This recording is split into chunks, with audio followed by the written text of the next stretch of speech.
slowly, as I started competing, things started coming back and I started slipping into old ways, and my bones just simply couldn't handle it. And so it was this long reckoning of having to look at myself and be like, there is a reason that I have like 6 stress fractures in 3 years. And it's something that I need to do about it. It's not just training errors anymore. There is clearly like an underlying issue that's going on that I need to address. Welcome back to the Stanford Faster video series. I'm Dr. Emily Kraus, the director of the Stanford Faster program. And I'm Dr. Megan Roach, the Faster lead researcher. We're going to talk about bone biology, bone stress injuries, and self-care strategies for long-term bone health.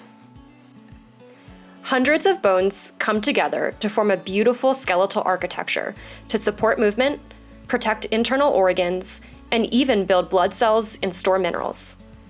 Our skeletal architecture is continuously remodeling, allowing bones to recover from stressors or microdamages that occur during everyday activities and sports. In this remodeling process, osteoblasts work to build bone, and osteoclasts work to consume bone. Osteoblasts and osteoclasts rely on complex directions from hormones such as estrogen and other growth factors in order to complete their bone remodeling tasks. Adolescence is peak bone building time. In fact, most of our bone mass is created before we're 18 years old. This bone remodeling process requires adequate fuel. Athletes with low energy availability may not be able to power all of the building needed to maintain the skeletal architecture, which can cause low bone mineral density and even bone stress injury. Bone stress injuries occur when bone is overloaded with stress and can progress from microdamage to a stress reaction to a stress fracture. We're going to talk about some tips for preventing bone stress injuries and improving your bone health. Investing in bone health is an amazing way to support decades of adventures and athletic performances. The first point is eat enough always. Adequately fueling your body helps develop strong muscles, strong bones, and strong athletic performances. The second point is track your cycle. Missed menstrual cycles may mean your estrogen levels are not high enough to support optimal bone remodeling and long-term bone health. If you think you may be missing periods, talk about your menstrual cycle with a coach, athletic trainer, or a healthcare professional. The third point is treat yourself. Rest days, off seasons, and overall self-care help prevent overtraining as well as excessive bone stress. The fourth point, find your strong. Strength training and multi-directional movement patterns from sports such as soccer, basketball, and lacrosse can help load the bones to increase strength. The fifth point, move with swag. If you're developing bone stress injuries, consider working with a coach, physical therapist, or other professional to analyze your biomechanics. Last point, optimize nutrients. Vitamin D and calcium are key nutrients for strong bone health. Foods can provide good sources of vitamin D and calcium, and the skin can produce vitamin D through sun exposure. Some athletes may consider vitamin D or calcium supplements, but should talk with their doctor first before supplementing. Hi, my name is Amelia Boone. I'm a 4-time world champion in obstacle racing. I am an ultra runner who loves to run through the mountains and, explore everything that this world has to offer. I'm also a corporate attorney at Apple, huge advocate about mental health and about female health in sport. So I've actually faced a lot of challenges in my career as a runner, but it didn't happen until a few years into it. Is that I was running really well. I was competing at the top of my sport. I had just come off my 3rd world championship. And in 2016, I sustained a stress fracture in my femur. And at that time, I was easy to kind of write it off and say, oh, look, whatever, this is just a one-off, training errors, no big deal. And a few months later, after I was running for 3 weeks after my femoral stress fracture, I ended up with the sacral stress fracture. And that kind of kicked off a period of about 3 or 4 years where I had stress fractures probably every 6 months or so. So it'd be this injury cycle of getting a stress fracture, coming back to running, and sustaining another one. And I think I threw my hands up in the air at the time, being like, I don't know what I'm doing wrong. But at the end of the day, I knew because I had been diagnosed with an eating disorder when I was about 16 years old.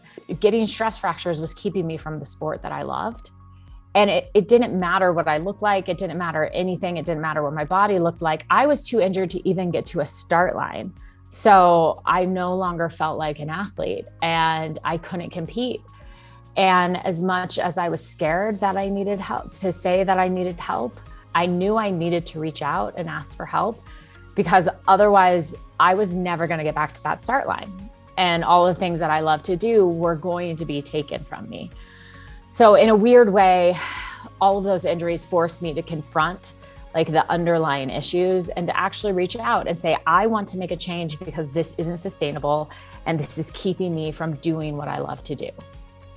So I know now, having a history of bone stress injuries, that I need to be very cognizant of like keeping my bones strong and healthy. So for me, that's a lot of weight bearing exercises, heavy loading. I used to be scared of lifting weights, but knowing that that helps with bone density.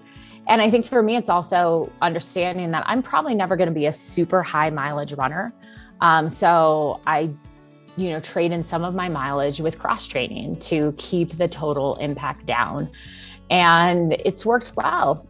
I've learned to love cycling. I used to hate it, but I love my bike. And so I know I'm like, oh, I can't run. I can explore the world on my bike. And so I think that it's like figuring out other ways that feed your soul and keep you happy. And it doesn't have to be sports related, like I foster dogs, and that takes up a lot of my time, and it's something that I love to do, but it's a different interest for me that keeps me healthy, that keeps me like in a good place mentally, and makes me realize that the world does not need to revolve around running and sport. Like you are so much more than just running and sport. Hi, my name is Rebecca Mara. I'm a professional track and field athlete for Wazelle and Little Wing Athletics. I live in Seattle, Washington, though I'm originally from the Los Angeles area. And I went to school at Stanford, where I ran track, and I studied international relations and got a grad degree in comm. I spent a lot of my high school career running. I was not injured. And I had one small injury, but nothing ever that really took me out for a whole season. And my freshman year of college was the first time I even had a serious injury that took me out for multiple seasons. I got hurt at the end of my cross-country season in the fall. And then I got I'd never heard this term before in my life, but a femoral stress fracture in the end of my freshman year. I ended up getting 3 more of those over the course of my time in college. And it was a lot of just trying to rush back into training and then kind of wanting to hit myself on the head because I got the same injury that I had before. So it was a lot of kind of learning my limits and also learning how to take care of myself. I ate super poorly. I never ate enough. My nutrition was all over the map.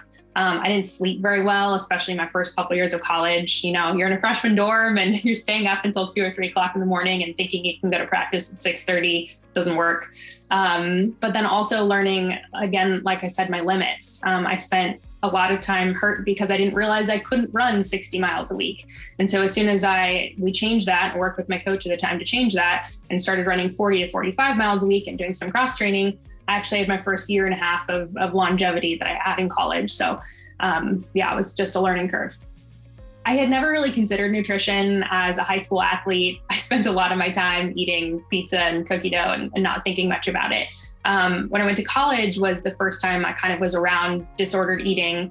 I saw so much restriction that I'd never seen before, never understood, that I kind of adopted that in a way too.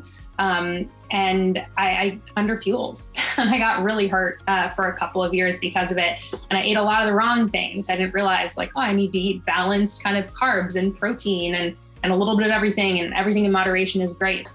Through all those injuries, my love for the sport grew because every time I was able to get back and compete again, I was so happy. It was so exciting. But also, I think it's still stuck with me to today that running and competing can be really fleeting. And so you need to have happiness in other aspects of your life in order to feel whole and balanced. And if you lose the running, it isn't like you're losing your life.